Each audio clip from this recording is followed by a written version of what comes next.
নওগাঁকে কিন্তু আমি অনেক ভালোবাসি, এটা অনেকে একটু একটু আপনারা জানেন যারা আমাকে ফেসবুকে একটু একটু দেখেছেন আগে কখনো। আপনাদের নওগাঁকে নিয়ে আমি একবার আমার মাহফিলে বলেছিলাম যে বাংলাদেশের রাজশাহী বিভাগের সবচাইতে ভদ্র জেলার নাম হচ্ছে নওগাঁ জেলা, এটা আমি বলেছিলাম। এবং নওগাঁতে আর একটা বিষয় খেয়াল করবেন যে নওগাঁর মানুষ যত কোটি টাকার মালিক হোক, যত বড় সাহু হোক, দেখবে লুঙ্গি আর শার্ট পরে ঘুরে বেড়ায়, দেখলে বোঝা যাবে না কোটি টাকার মালিক রাস্তা দিয়ে হাঁটতেছে।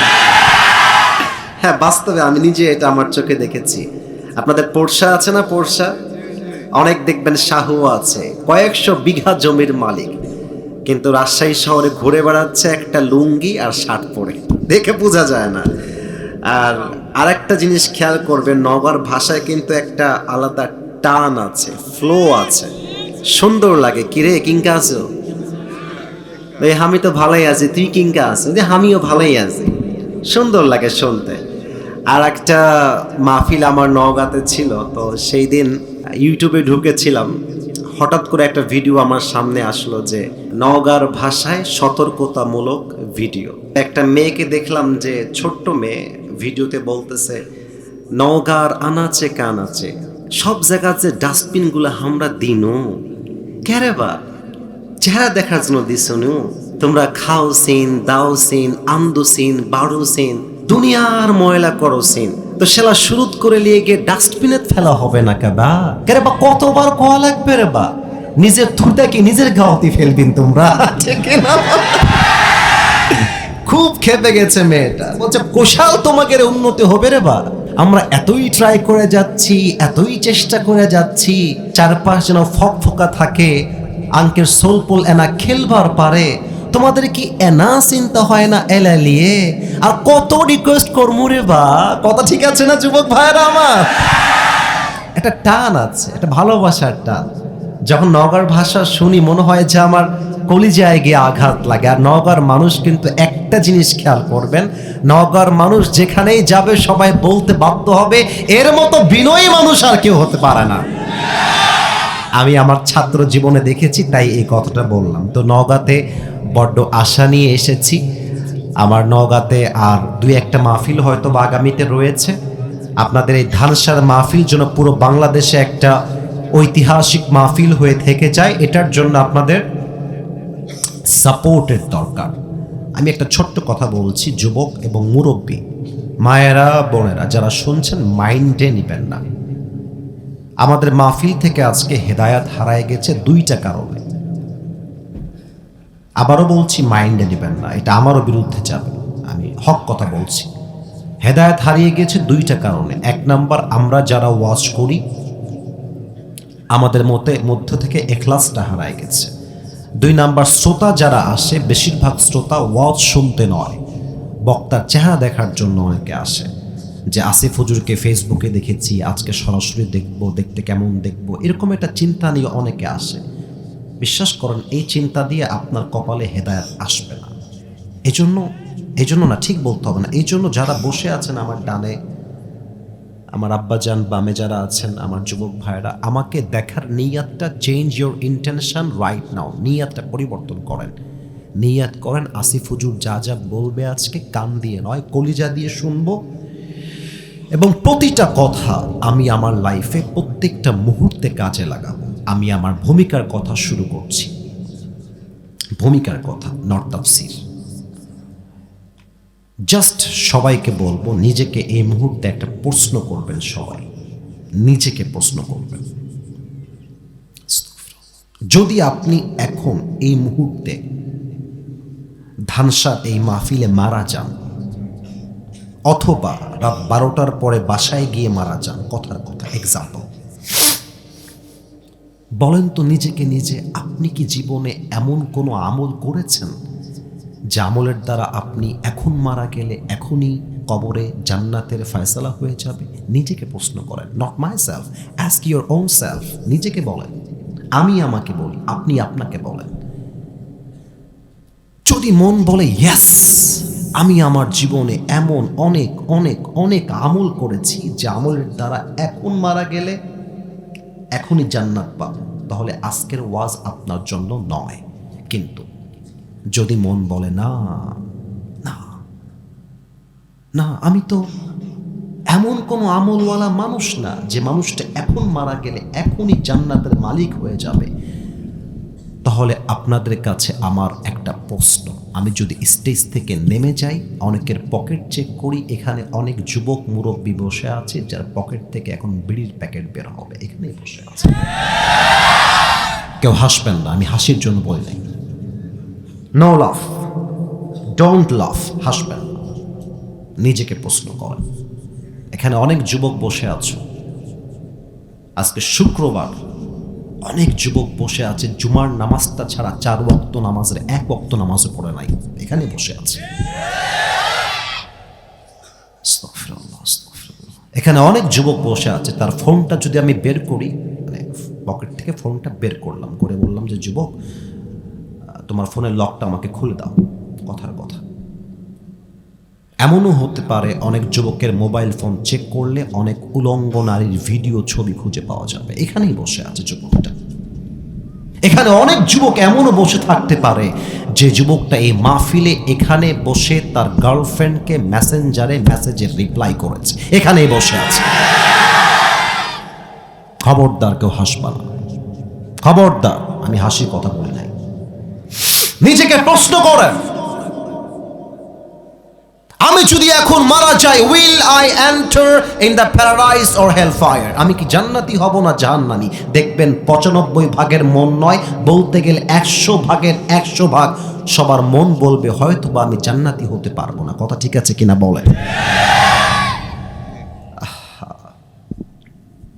এক নবী আদম আলাইহিস সালাম থেকে শুরু করে নিয়ে ঈসা আলাইহিস সালাম পর্যন্ত প্রত্যেকটা নবীকে আল্লাহ তাআলা নবুয়ত দিয়েছেন, নবী বানিয়েছেন। তবে সব নবীর কিন্তু আজরাইলের সাথে সম্পর্ক ছিল না। কিন্তু ইয়াকুব আলাইহিস সালাম এমন একজন নবী ছিলেন যে নবীর সাথে আজরাইলের তথা মালাকুল মউতের একটা সম্পর্ক ছিল, কথা ছিল, কমিউনিকেশন ছিল, কথা বলতে পারতেন। নওগাঁবাসী, আমার কথা কি বোঝা যায় না? একটু আমাকে উত্তর দেন, আমার কথা কি বোঝা যায়? তো ইয়াকুব আলাইহিস সালাম একদিন মালাকুল মউতকে বললেন, মালাকুল মউত শোনো, তুমি তো সবার রূহ কবজ করো কিন্তু কাউকে খবর দাও না। আমি তোমার একজন বন্ধু হিসেবে দাবি করতে চাই যে মালাকুল মউত, তুমি যখন আমার রূহ কবজ করতে আসবা, জাস্ট 5 থেকে 10 মিনিট আগে আমার কাছে একজন কাসেদ তথা বার্তাবাহক পৌঁছে দিবা, যে আমাকে বলে দিবে ইয়াকুব তোমার মৃত্যুর সময় চলে এসেছে, তুমি তোমার মৃত্যুর জন্য প্রস্তুত হয়ে যাও। আচ্ছা মালাকুল মউত, আমার এই আবদার কি রাখা সম্ভব হতে পারে? মালাকুল মউত একটা মারাত্মক জবাব দিয়েছে। মালাকুল মউত বলছে, হে ইয়াকুব, পৃথিবীতে কখনো কোনো মানুষের কাছে অগ্রিম কোনো বার্তা পৌঁছে যায় না, কিন্তু আল্লাহ তাআলা মানুষের দেহের প্রত্যেকটা অঙ্গ প্রত্যঙ্গে মেসেজ দিয়েছেন, যে মেসেজটা মানুষকে অলওয়েজ স্মরণ করায় তোর মৃত্যু তোর দুয়ারে দাঁড়ায় আছে, তুই জাস্ট চোখ দিয়ে দেখতে পারছিস না। কথার কথা, আমার দিকে তাকান, চশমা খুললাম, এই চোখ, আমার বয়স এখন 30, আমার বয়স যখন হবে 60, আমার চোখের পাওয়ার এখন যেমন আছে, কথা বুঝে উত্তর দিবেন, না বুঝে বলবেন না। 60 বছর বয়সে কি আমার চোখের পাওয়ার এমন থাকবে? কথা জোরে থাকবে? চোখটা যে দুর্বল হয়ে গেল, এই চোখটা আমাকে মেসেজ দিচ্ছে, আসিফ তোর সময় কিন্তু শেষ।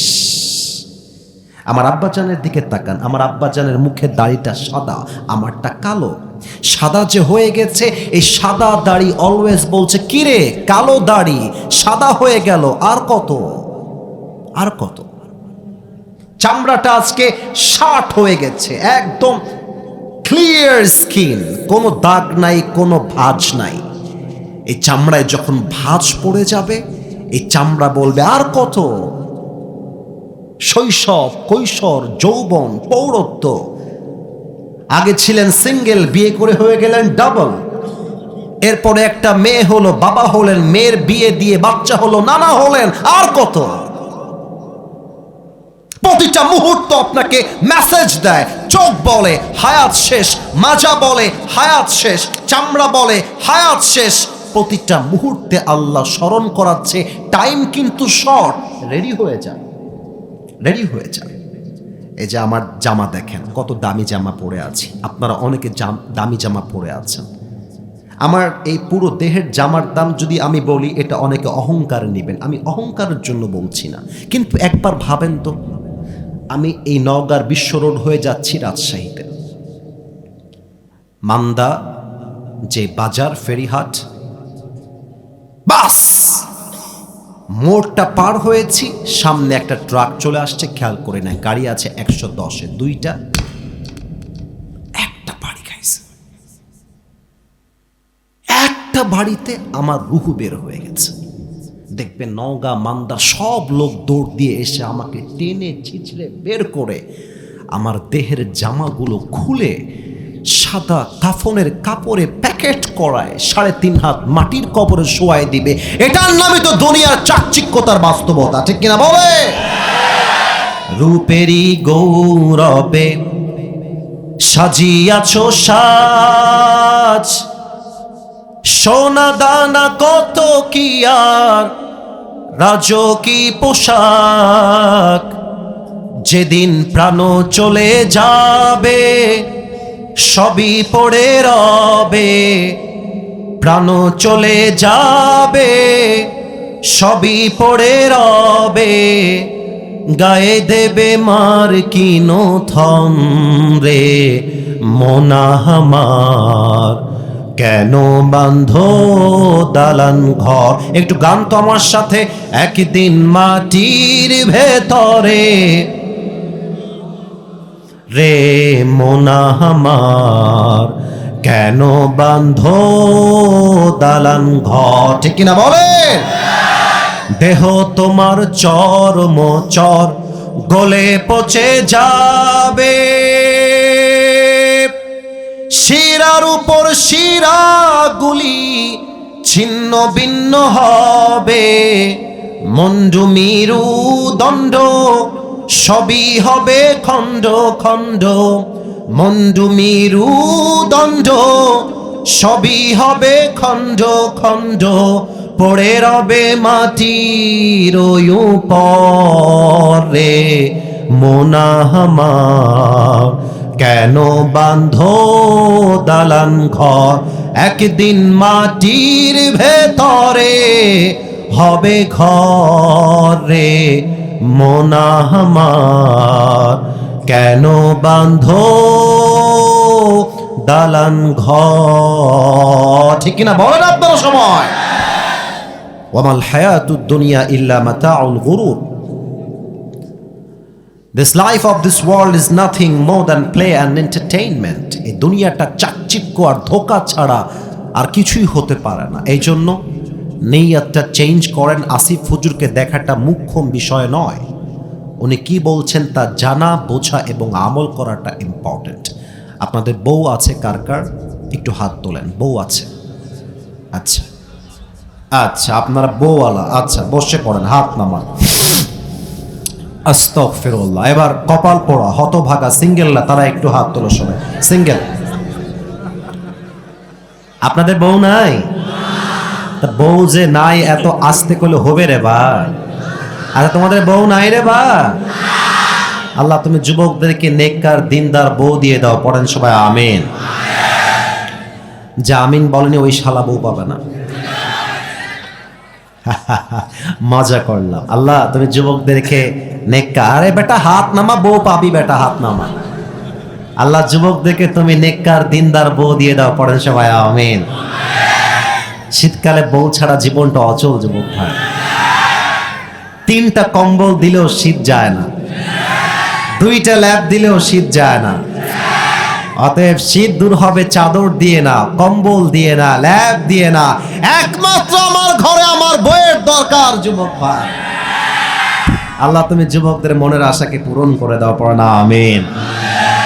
আমরা 3টা তাকবীর দিয়ে তাফসীরে ফিরে যাব, মূল আলোচনা বা তাফসীরে ফিরে যাব। প্রথম তাকবীর দিবেন আমার প্রিয় বিবাহিত ভাইরা। বিবাহিত ভাই যারা এসেছেন আমার সঙ্গে একটা কাশি দেন। মান সম্মান রাইখেন আমার।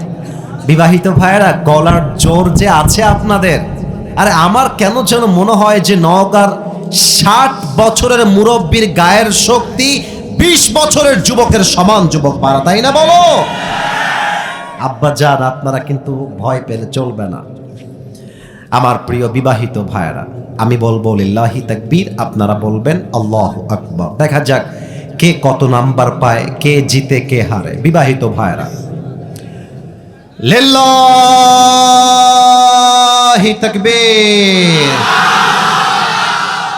ওরে বাবা রে বাবা, বিবাহিত ভাইয়েরা কিন্তু প্রমাণ করেছে কোন বিড়ালের বাচ্চা এখানে নাই, সব সিংহের বাচ্চাগুলো বসে আছে। বিবাহিত ভাইয়েরা নাম্বার পেয়েছেন 75। না, অনেক দিয়েছে, এটা সব জায়গায় দেই না, সচরাচর দেই না। এবার আমার প্রিয় সিঙ্গেল ভাইদের পালা। সিঙ্গেলরা একটু কাশি মারো। আল্লাহ জানে কারা জিতে, কাশির ভাব তো একটু ভিন্ন ভিন্ন লাগছে আমার কাছে। আচ্ছা সিঙ্গেল ভাইয়েরা, আমি বলবো লিল্লাহি তাকবীর, তোমরা তোমাদের গায়ের জোরকে গলার কণ্ঠের কাছে নিয়ে এসে তাকবীর পাঠ করবা, আল্লাহু আকবার। দেখা যাক তোমাদের গায়ের জোর বেশি না বিবাহিতদের গায়ের জোর বেশি। সিঙ্গেল ভাইয়েরা, লিল্লাহি তাকবীর। বিবাহিত ভাইয়েরা আমাকে মাফ করে দিয়েন গো, হলো না। সিঙ্গেলদের গায়ের জোর প্রমাণ করলো সিঙ্গেলরা আজকে 95 নাম্বার বেশি পেয়ে পাস করেছে। বউ নাই তো মনে অনেক জ্বালা, অনেক কষ্ট জমে আছে আমার যুবক ভাইদের। আচ্ছা ঠিক আছে, তোমরা সিঙ্গেলরা জিতে গেছো, আমার আব্বাজানরা একটু কম নাম্বার পেয়ে আমরা হেরে গেছি মনে করো। এবার আসেন সবাই মিলে একটা তাকবীর দিবেন এমন জোরে যে আমি স্টেজ ভেঙে নিচে পড়ে যাব। দেখা যাক, নওগাঁবাসী, রেকর্ড হচ্ছে মিডিয়ায়, পুরো দেশ দেখবে নওগাঁর গায়ের জোর কেমন। আমি আমার একটা লাস্ট মাহফিল ছিল নজিপুরের একদম মেইন মোড়ের উপরে, হাজার হাজার যুবকের ঢল, মাঠে জায়গা নাই, বাহিরে জায়গা নাই। আমার সামনে মহিলারা কি বলবো পানিতে পড়ে গেছে, আমি চোখে দেখতে পারতেছি। কি করব, কিছু করার নেই, লোকের ভিড়। তো ওখানে দেখেছি ওরা যখন কথা বলছিল মনে হচ্ছিল নওগাঁর মানুষ কোনো কাপুরুষের বাচ্চা না, সব বীর পুরুষের বাচ্চা এরা। দেন আমার সাথে তাকবীর, লিল্লাহি তাকবীর। অনেকের মুখ এখনো খোলে নাই, আরেকবার সুযোগ দিচ্ছি, লিল্লাহি তাকবীর। আল কোরআনের আলো, আল হাদিসের আলো, কোরআন হাদিস যেখানে, আলেম ওলামা যেখানে, এই তো আওয়াজ আসছে, নওগাঁবাসী যেখানে, শেষবার ধানসাবাসী যেখানে। আল্লাহ যেন কবুল করে, পড়েন সবাই আমিন। আচ্ছা, আমার হাতে একটা কিতাব দেখা যায়, কিতাবটার নাম, আপনাদের চাইতে আমার আব্বার গায়ের জোর বেশি। আওয়াজ তো শোনেন না আপনারা, আমি শুনতে পাচ্ছি। What's the hell you are doing there man? কোনো আওয়াজ নাই, কি গাঞ্জা খোররা বসে আছে নাকি রে? কত যুবক আওয়াজ দেয়, কত যুবক চুপচাপ বসে আছে। আমার প্রিয় আব্বাজান যুবক ভাইয়েরা, আমার হাতে কিতাবটার নাম কি? কোরআনের কথা শুনতে মনে চায় সবার? আচ্ছা, কেউ যদি উঠে যায় ওর লুঙ্গিটা টান দিয়ে ধরে বসায় দেবে, তবে লুঙ্গি যেন খুলে না যায়। আর যদি কোনো সিঙ্গেল উঠে যায় ওই শালা জীবনেও বউ পাবে না। আজকে এসেছি একসাথে, যাবো একসাথে, ঠিক আছে ইনশাআল্লাহ? না আওয়াজটা ওখান থেকে আসে নাই, বলেন ইনশাআল্লাহ। আচ্ছা, আমি যে বিষয়ে তাফসীর করব ওইটাকে এক শব্দে আগে বলতে চাই যে মূল কোন বিষয়ে তাফসীর হবে। লুক অ্যাট মাই ফেস, আমাকে দেখেন। তোমরা যারা মোবাইলে ভিডিও নিয়ে ব্যস্ত আছো, স্টপ ইট, ফোনটা অফ করো। না থামেন, আমি বলছি, let me talk with them. যুবকরা, এদেরকে ধমক দিয়ে কাজ হবে না, এদেরকে ভালোবাসা দিয়ে কনভিন্স করতে হবে। এরা ভালোবাসার পাগল। আর যত সব ভেজাল হচ্ছে মেয়েদের ভালোবাসা, যুবকদের ভালোবাসা কোনো ভেজাল নাই যুবক। Turn off your phone right now, ফোনটা বন্ধ করো, আমার চোখে চোখ রাখো। তাফসীরটাকে আমি এক শব্দে আগে বলছি যে কোন বিষয় মূলত আমরা আজকে কোরআন থেকে তাফসীর করব। আমি একটা শব্দে বলবো, এরপরে আপনাদের পালা, তাই বলতে হলে শুনতে হবে। তাফসিরের বিষয় হচ্ছে তাওয়াক্কুল। এবার আপনাদের পালা। তাফসিরের বিষয় কি কুল? 80% আওয়াজ আসছে, 100% আসে নাই। Let's give you another chance, আরেকবার সুযোগ দিচ্ছি। তাফসিরের বিষয় কি কুল? তাওয়াক্কুল। এই হচ্ছে আমাদের তাফসিরের মূল আলোচ্য বিষয়। তাওয়াক্কুল মানে কি? It means to trust in Allah সুবহানাহু ওয়া তাআলা। আস্তাগফিরুল্লাহ। তাওয়াক্কুল মানে হচ্ছে আল্লাহর উপরে ভরসা করো। কোরআন কি কি বলছে কয়েকটা আয়াত তেলাওয়াত করছি, আপনারা কলিজা দিয়ে শুনবেন। আউযু বিল্লাহি মিনাশ শাইতানির রাজীম।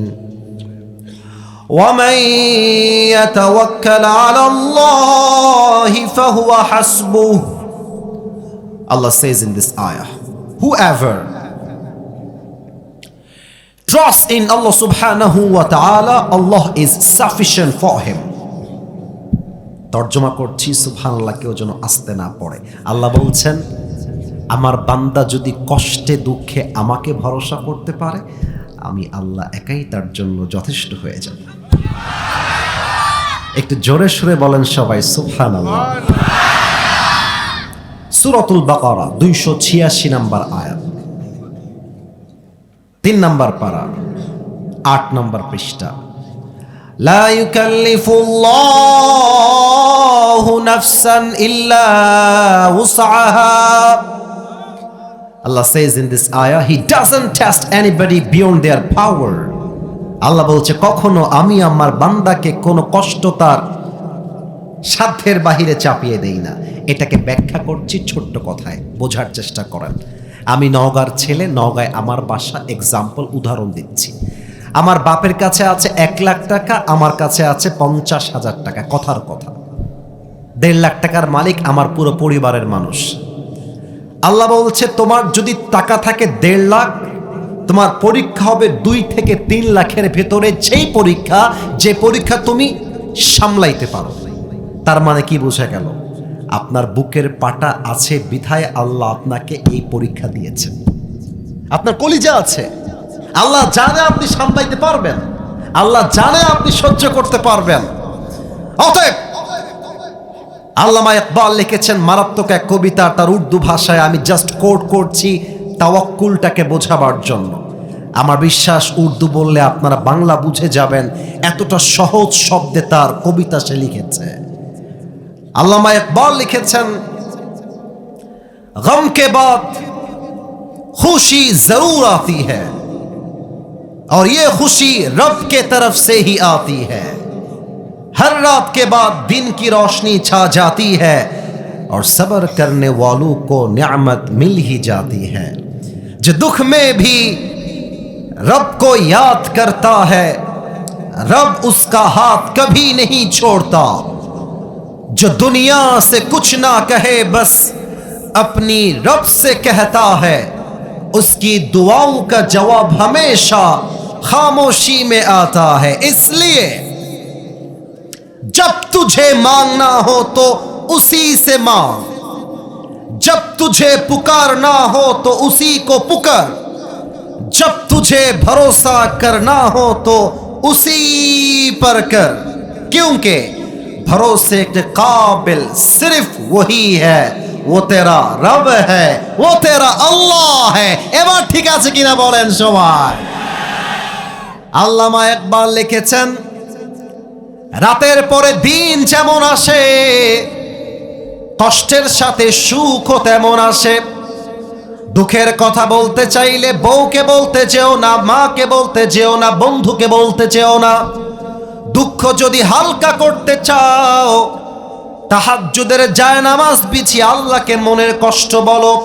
উনি লিখেছেন, কষ্ট পাইলে আল্লাহকে ডাকো, সুখে থাকলেও আল্লাহকে ডাকো।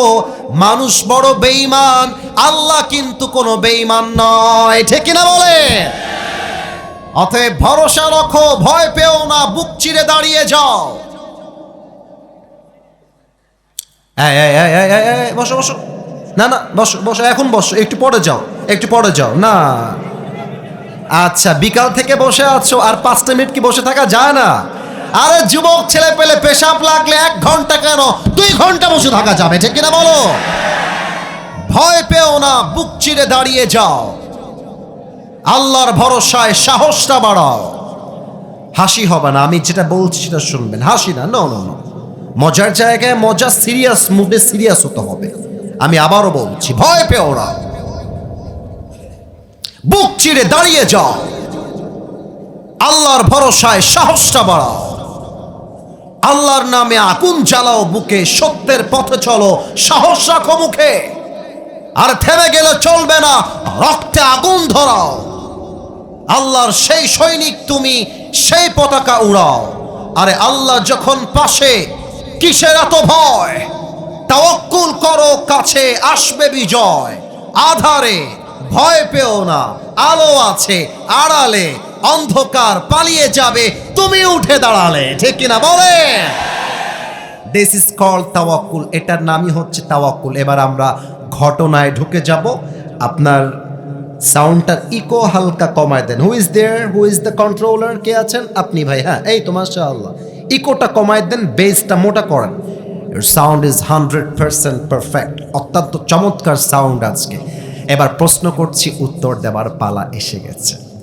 কেউ বাঁধবেন না, আর বেঁধে গেলে আমি আছি। কেউ মারামারি করবেন না।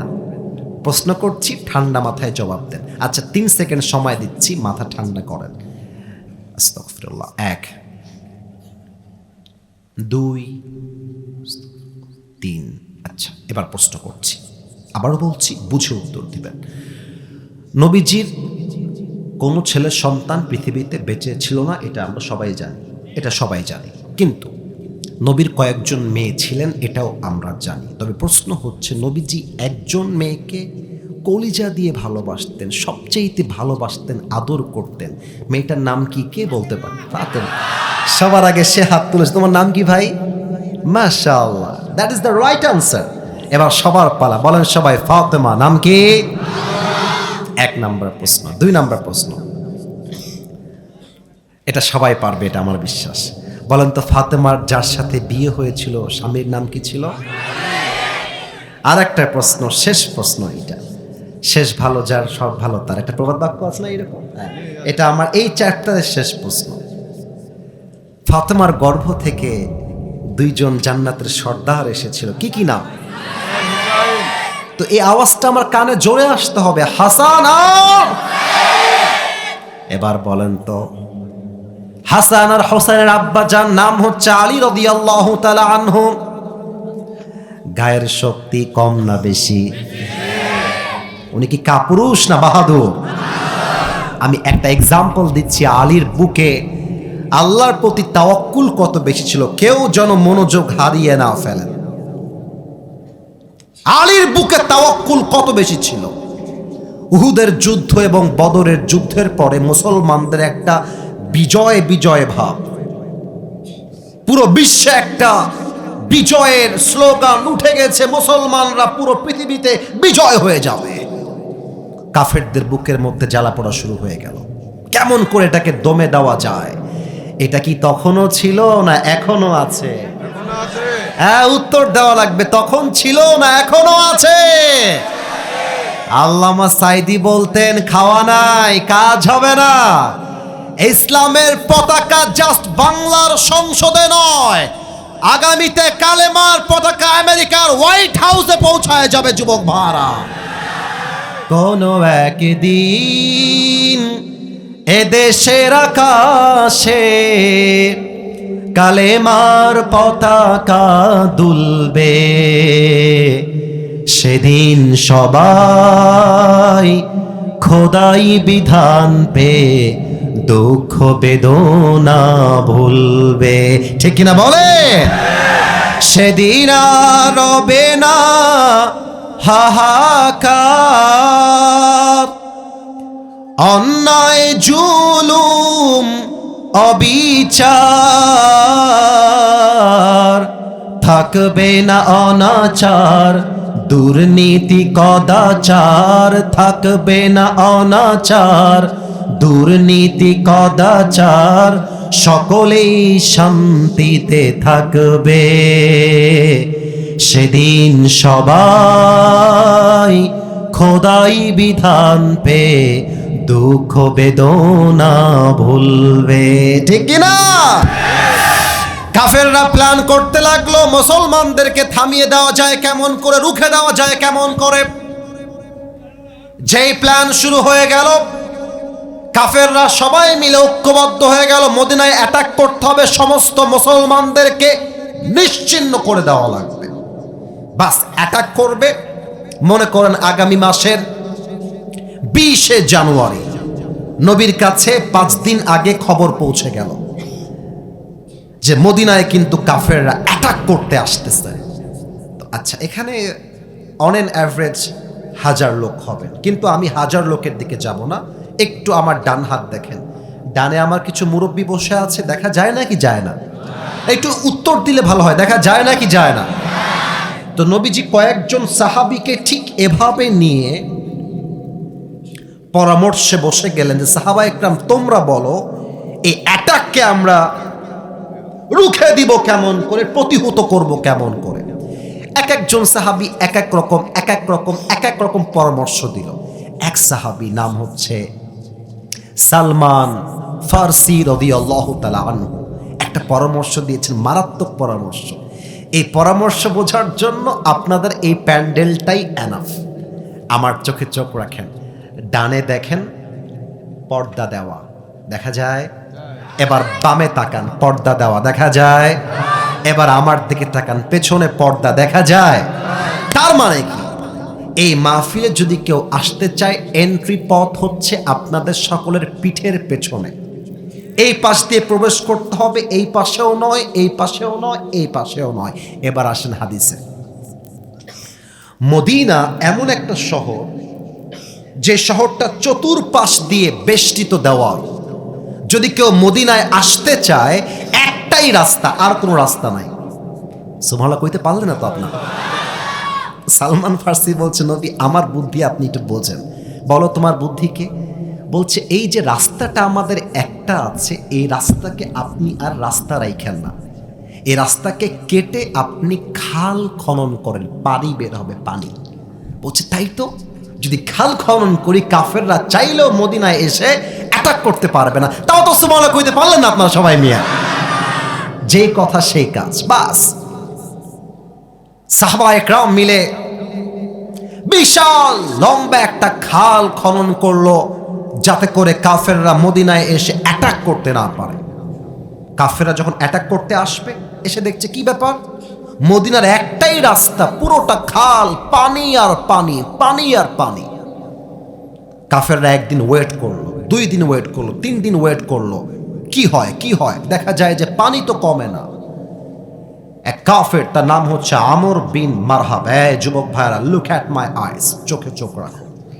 এবার প্রশ্ন করছি, উত্তর দাও। নাম হচ্ছে আমর বিন মারহাব। এবার তোমাদের পালা। আমর বিন বলছে কাফেররা শোনো, এইসব পানি দিয়ে আমাকে আটকে রাখা যাবে না। আমি লাফ মারবো, সাঁতার কেটে মদিনায় গিয়ে একা আমি যুদ্ধ করবো, বুকের পাটা আমার অনেক বেশি। বাস একটা লাফ মারছে পানির ভিতরে, সাঁতরে সাঁতরে সাঁতরে সাঁতরে মদিনায় পৌঁছায় গিয়েছে একা। একজন কাফের নাম হচ্ছে আমর বিন মারহাব। মদিনায় গিয়ে চিৎকার দিয়ে বলছে, এই মুসলমানের বাচ্চা, কে কোথায় আছিস, বের হয়ে আয়, বের হ, কে আছিস বের হয়ে আয়, আমার সঙ্গে যুদ্ধ কর। সব সাহাবা একরাম বের হয়ে আসছে। ওমরে ফারুক আছে, আবু বকর আছে, ওসমান আছে, আলী আছে, সবাই আছে। এবার আমর বিন মারহাব বলছে, কার বুকের পাটা আছে আমার সঙ্গে যুদ্ধ করবি, আয়। কেউ আসে না। হাদিস পয়েন্ট বুঝতে হবে, কেউ আসে না। কিন্তু এবার আমর বিন মারহাব খুব বাজে ভাষায় কথা বলেছে, যে আমি বাংলাতে ব্যাখ্যা দিব না, জাস্ট ইঙ্গিতে বলতেছি। আমর বিন মারহাব বলছে, যদি তোরা এক বাপের বেটা হস আমার সামনে আয়। বলছে তুই যদি তোর মায়ের বুকের দুধ পান করে থাকিস আয়, যদি তোর সন্তানকে ইয়াতিম বানাতে চাস আয়, যদি তোর মায়ের বুককে খালি করতে চাস আয়, কে আছিস বাপের বেটা আমার সামনে আয়। কেউ হাত তুলছে না। আলী রাদিয়াল্লাহু তাআলা আনহু পেছন থেকে নবীজি আমাকে চান্স দেন, আমাকে সুযোগ দেন। সুবহানাল্লাহ পড়তে পারলেন না? নবীজি বলছে আলী ইজলিস ফাইন্নাকা লা তাযালু হাদিথা সিন্নি। আলী তোমার বয়স কম, বসো বাবু বসো। আরে বয়স্ক সাহাবীরা বসে আছে, ওরা যাবে, বসো। আলী চুপচাপ বসে গেছে। আমর বিন মারহাব বলছে কিরে তোরা না বলিস মরে গেলেই শহীদ হয়ে যাবি, জান্নাত পেয়ে যাবি? হালুম্মু ইলাইয়া ইন কুনতুম সাদিকিন। যদি তোদের কথা সত্যই হয় শহীদ হয়ে গেলেই জান্নাতি হয়ে যাবি, তো কে জান্নাত চাস? আয়, এক সেকেন্ডে তোকে জান্নাতে পৌঁছায় দিব। কে আছিস আয়। কেউ হাত তুলছে না। এবার ওমরে ফারুক রাদিয়াল্লাহু তাআলা আনহুকে নবীজি ডাক দিয়ে বলছে ওমর তুমি যাও না কেন? ওমরের রাগ কি কম না বেশি? এনাদের আওয়াজ আপনাদের আওয়াজ নেই। ওমরের রাগ কম না বেশি মিয়া? ওমরে ফারুক বলছে ইয়া রাসূলুল্লাহ, এই কাফেরকে আপনি চেনেন? আমর বিন মারহাব, এই ব্যাটার গায়ে এত শক্তি, যুদ্ধের ময়দানে এক হাতে ঘোড়ার লাগাম ধরে আর এক হাত দিয়ে শত্রুদের কল্লা মাটিতে মিশায় দেয়। এই হচ্ছে আমর বিন মারহাব। কিন্তু পেছন থেকে আলী হাত তুলছে, নবী হে আমাকে চান্স দেন, আমি যাব। সুবহানাল্লাহ পড়বেন না আপনারা? নবীজি বলছে আলী বসো, আরো সাহাবা একরাম ওরা যাবে, তুমি বসো। দুইবার বসে গেছে। লাস্ট আমর বিন মারহাব বলছে তোরা সব কাপুরুষের বাচ্চা, তোদের গায়ে কোনো শক্তি নাই, তোদের ইমানের জোর নাই, যা তোরা আমার সঙ্গে পরাজয় হয়ে গেলি। বাস আলী আবার হাত তুলেছে। নবী একবার চান্স দেন না। একটা বাংলা বাক্য আছে, ছোট মরিচের, আর একটু জোরে বলেন, ছোট মরিচের। আলীর হাত দেখে নবীজি বুঝে গেছে আলীর বয়স কম হতে পারে, বাট তার বুক ভরা ভরসা আছে এক সত্তার উপরে। তিনি কে? নবীজি বলছে আলী এদিকে আসো, আমার কাছে আসো। আলী নবীর কাছে আসছে। আচ্ছা কি যে নেওয়া যায়? Okay let's take this tissue. এই যে টিস্যুর একটা বক্স দেখা যায়? যুবক ভাইরা তোমরা কথা না বললে আমি কই যাবো রে বাবা, দেখা যায়? নবীজি একটা তরবারি নিয়ে আসছে, নাম হচ্ছে জুলফিকার। জুলফিকার। তা আমাকে একটু দেখবেন, আমি একটু অভিনয় করছি হাদিসটাকে প্র্যাকটিক্যালি বোঝাবার জন্য। ইটস জাস্ট লাইক দ্যাট, আমার কোনো বাজে উদ্দেশ্য নেই। নবীজি জুলফিকার নিয়ে এসে বলছে আলী টেক ইট নাও, এই তোমার হাতিয়ার যুদ্ধের। আর একটা কথা মাথায় রাখবা, ইযহাব ফাইন্নাল্লাহা মাআকা। যুদ্ধে নেমে পড়ো, কিন্তু মাথায় রাখবা তোমার সঙ্গে অলওয়েজ আছে এক সত্তা। তিনি কে? এই নওগাঁবাসী বলেন সবাই, তিনি কে? এবার আলী রাদিয়াল্লাহু তাআলা আনহু তরবারি নিয়ে মিটি মিটি মিটি মিটি হেঁটে হেঁটে আমর বিন মারহাবের সামনে দাঁড়ায় গেছে। আমি একটু পেছনে যাচ্ছি মাইক থেকে, আমাকে একটু দেখবেন। আমি নিজেই পেছনে গেলাম, আওয়াজটা হালকা কম যাবে। আমর বিন মারহাবের হাইট হচ্ছে এই বরাবর, জাস্ট লাইক দিস, এত লম্বা।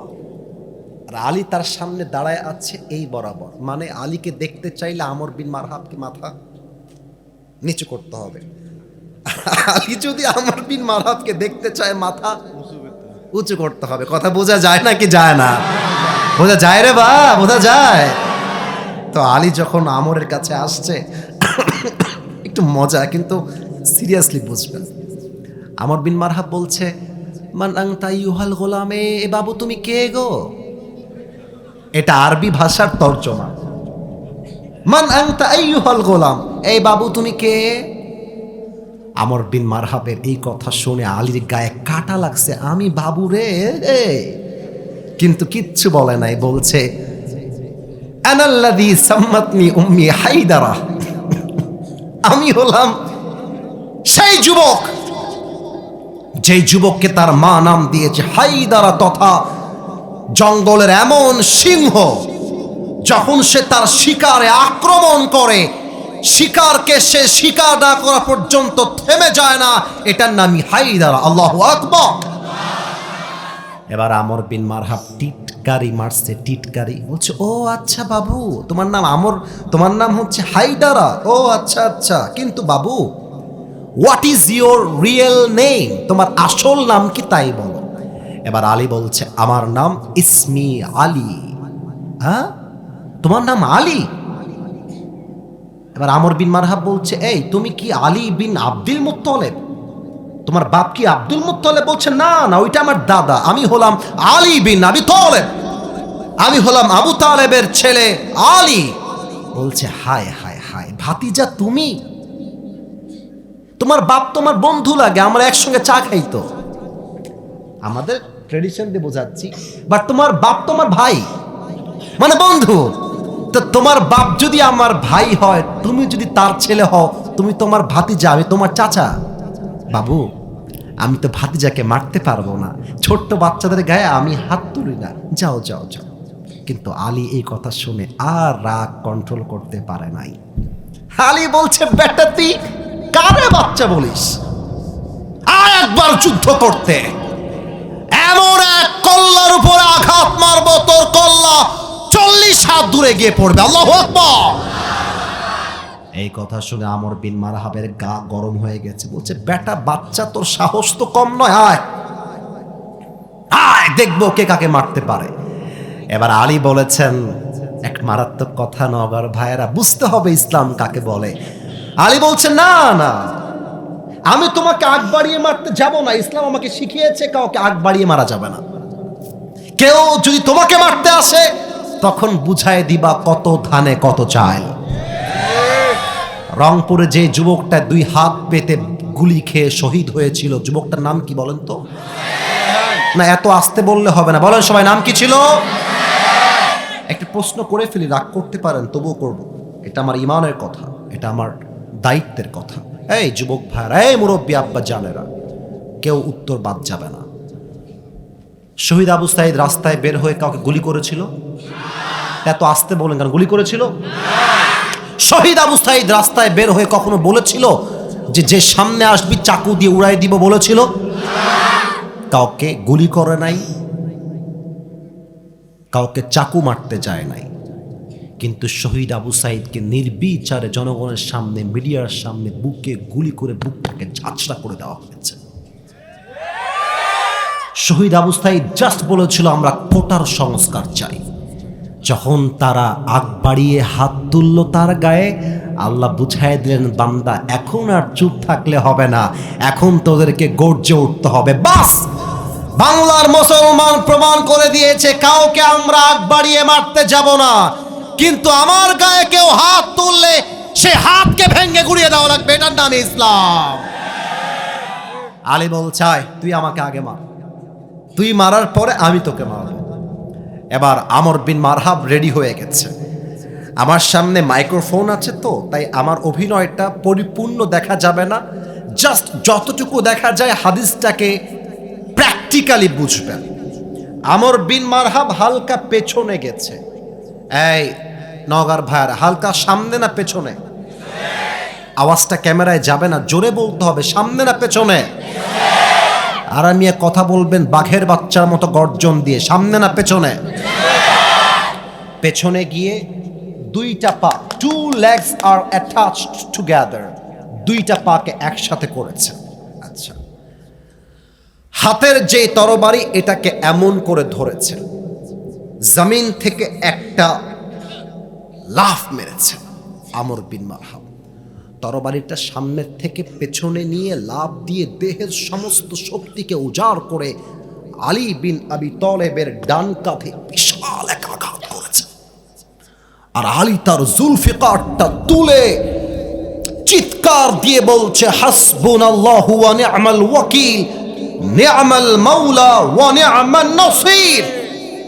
যে আঘাতে, আমর বিন মারহাবের আঘাতে আলীর দেহটা 2 ভাগ হয়ে যাওয়ার কথা, আলীর তাওয়াক্কুল এতটা হাই ছিল, আমর বিন মারহাবের একটা আঘাত আলীর দেহ তো দূরের কথা, জামা পর্যন্ত স্পর্শ করতে পারে নাই। তরবারি ভেঙে গেছে, আলীর কিছু হয় নাই। আলী বলছে, বাবু এবার তুমি রেডি হও, তুমি রেডি হও। এবার কিন্তু আমর বিন মারহাব থরথর থরথর করে কাঁপতে শুরু করেছে। আল্লাহু আকবার, তাওয়াক্কুল কাকে বলে?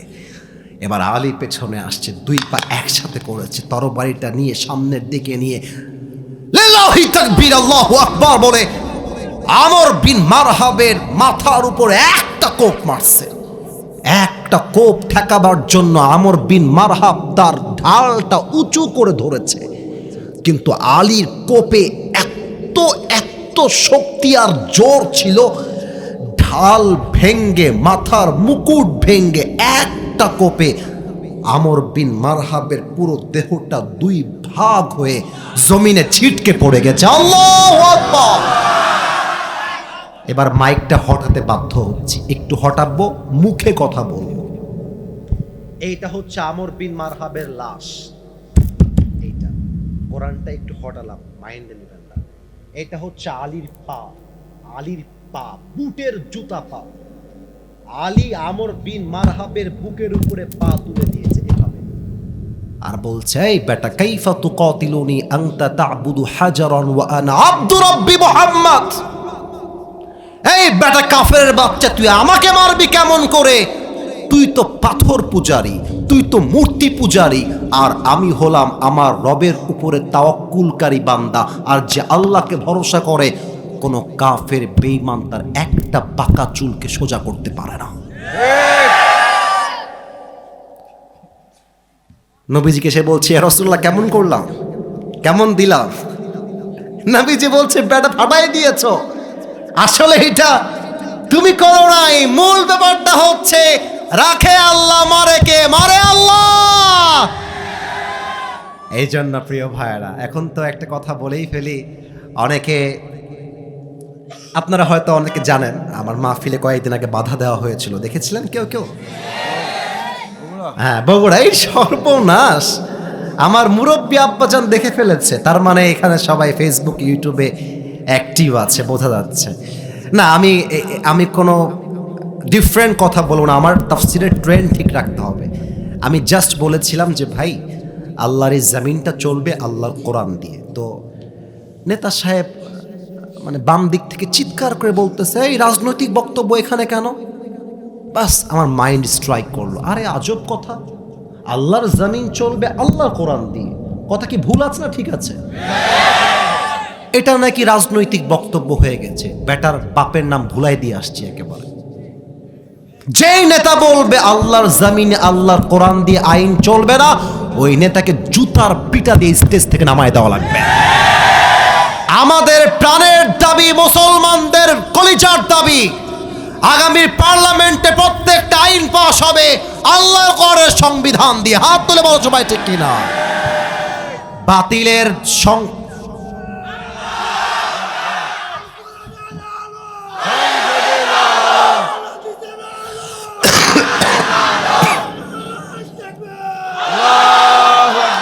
আচ্ছা, একটা ভাই খুব সুন্দর স্লোগান দিয়েছেন, এরকম বাঘের বাচ্চা আমাদের দরকার।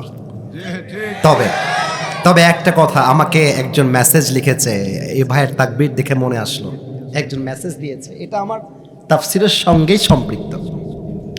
বলছে, হুজুর খুব তো ফেমাস আপনি, দেখি মাঝে মাঝে মাহফিলে গেলে যুবকরা আপনাকে হুমড়ি খেয়ে পড়ে, কিন্তু ভোট করেন তো দেখি কয়টা ভোট আপনি পান, আপনার সংখ্যা কমে যাবে। এটা আমাকে মেসেজ দিয়েছে। আমি বললাম, বেটা, মুসলমানদের বিজয় হওয়ার জন্য সংখ্যা বেশি হওয়া লাগে না। মুসলমানদের সংখ্যা যদিও কম হয়, ইমানের জোর থাকলে লাখো কাফের মুসলমানদের সামনে মাথা নত করতে বাধ্য হয়ে যাবে। বদরের যুদ্ধ, মুসলমানদের সংখ্যা 313, কাফেরদের 1000। আল্লাহ রসুল সাহাবা একরামদেরকে নিয়ে বক্তব্য দিচ্ছেন, যুদ্ধের জন্য প্রস্তুত করছেন। একবার ভাবেন তো, এইদিকে 313 আর এইদিকে 1000। আরে মেয়ে, 1000 লোক তো যুদ্ধ করতে হয় না, একবার দৌড় মারবে 300 লোক পায়ের নিচে পিষে বিষ্ট হয়ে যাবে। কথা ঠিক আছে কিনা বলেন আপনারা সবাই? নবীজি ভাবছেন, কিরে বাবা, এত সংখ্যায় কম, অস্ত্রে কম, যুদ্ধে কি আমরা আদৌ জিততে পারবো? এক সাহাবী দাঁড়ায় গেছে। উফ উফ, হাদিসগুলো বললে আমার গায়ের পশমগুলো দাঁড়িয়ে যায়। দাঁড়িয়ে বলছে, আমি আরবিতে বলছি, তারপরে বাংলায় বলবো, ইমদি বিনা ইয়া রাসূলুল্লাহ হাইসুমা তাশাই হাইসুমা আমারাকাল্লাহ। হে রাসূল, যুদ্ধের জন্য আমাদেরকে নিয়ে চলুন, যতক্ষণ পর্যন্ত এই দুই চোখের পাতা বন্ধ হবে আর খুলবে, বুকের তাজা রক্ত থাকতে একটা মুহূর্ত লড়াই থামবে না। আল্লাহু আকবার। কেউ উঠলো মনে হয় ওইদিকে, কে উঠলো ওইটা? সোনামণি, নতুন নতুন নতুন চিন্তা করছেন? ও খুব চালাক, ভাবতেছে আসিফ হুজুর তো 1 ঘন্টায় ওয়াজ করে, 1 ঘন্টা তো পার হয়ে গেছে, আসিফ হুজুর তো ওয়াজ ছাড়ে না। আরে ভাই, সব জায়গায় 1 ঘন্টা ওয়াজ করে, এটা সত্য। তবে আজকে 1 ঘন্টার পরে ওয়াজ করছি, কারণটা হচ্ছে নওগাঁতে নিয়ম কানুন দিয়ে হবে না তো, নওগাঁতে ভালোবাসা দিয়ে হিসাব করতে হবে, ঠিক কিনা বলে? এবার আল্লাহ রসুলের বুকের কলিজা বড় হয়ে গেছে ওর কথা শুনে। এবার নবীজি একটা ঘোষণা দিচ্ছে, শোনেন। নবীজি বলছে, কুমু বিনা ইলাল জান্নাহ ওয়া জান্নাতিন আরদুহা সামাওয়াতু ওয়াল আরদ। আল্লাহ নবী বলছেন, চলো আমার সঙ্গে এমন এক জান্নাতের দিকে যেই জান্নাত আকাশ এবং জমিনের চাইতে বিশাল বড় জান্নাত। সুবহানাল্লাহ পড়বেন না আপনারা? তো এক সাহাবী কোনায় বসে বসে, আমাকে দেখেন, আমাকে দেখেন সবাই, খেজুর খাচ্ছিল, খেজুর খাচ্ছে আর নবীর কথা শুনতেছে। আব্বাজান, আমার কথা বোঝা যায় তো নাকি? খেজুর খায় আর নবীর কথা শোনে। নবী যখন বলতেছে যে এই যুদ্ধে গেলে আল্লাহর জান্নাত পাওয়া যাবে, খেজুর খাইতে খাইতে ফেলাই দিয়েছে আর দাঁড়ায় গেছে। দাঁড়াই বলছে, বাহ বাহ,